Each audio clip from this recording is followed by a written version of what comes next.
where people do think there's a sense of entitlement that has creeped in, as former Cross River State Governor Ben Ayade has taken to Facebook to pen an emotional note to inform the public that President Bola Tinubu has instructed him to withdraw his senatorial ambition, decrying how he has been sidelined for 3 years following his defeat in the senatorial race for Cross River North constituency in the 2023 general election. Well, he documented how he feels he was central to establishing the ruling All Progressives Congress, APC, in the South-South, and continues to support President Tinubu. The post, which says in part, we're going to read a little bit of it, it was very long. From the sequence of events that followed my return, Mr. President wants me to withhold my Senate ambition. I yield to his request even as I pour tears of ill treatment and agony.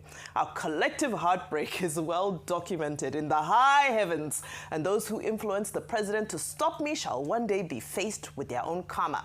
To my opponent, using political opponents in high places to influence presidential order against me is victory in cowardice. I do not feel a sense of defeat. Instead, I feel a sense of pity for our nation. Whew, the nation is at a loss. Let's look at what people had to say on social media. We go to X, where Enigma says, if the story is correct, it confirms one thing. The APC has replicated the Lagos political culture across the state where it holds power. This is not democracy.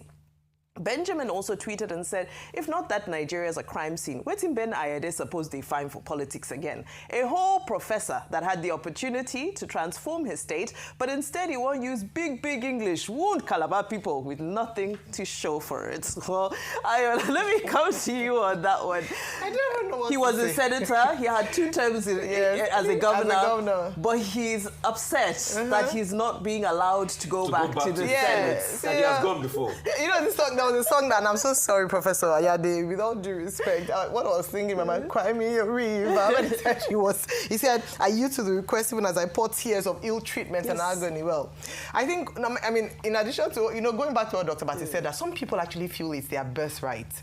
It's not about governance. It's not about what they can bring to the table in terms of benefit to the people. A lot of times it's just because I deserve it, because I've worked for you. I did this, and there's no concrete ideas to ensure that the people, to gain the favor of the people. But why is this not so? Because as we have seen and the makeup of the APC, like the first post said, it is a babasopecracy, like you have said, that it is, we have seen now that the hand of the APC is that it's whatever comes from the leader that happens across the states. That's not consensus. That is just one person. That's authoritarianism. It is one person directing the affairs. And like, so what has happened. But to be honest, we shouldn't be surprised. That has always been the playbook. But he also reveals that if for any reason the APC goes out of power, we'll begin to see this disintegration, because a lot of people who feel aggrieved, who cannot speak out, like Professor Ayade has done here, will now have the boldness to come out, and we might see that the ADC is not as solid as they claim to be, because they don't have court cases. Many are good parties, and if this is not handled very well, there might just very well be an implosion in the APC.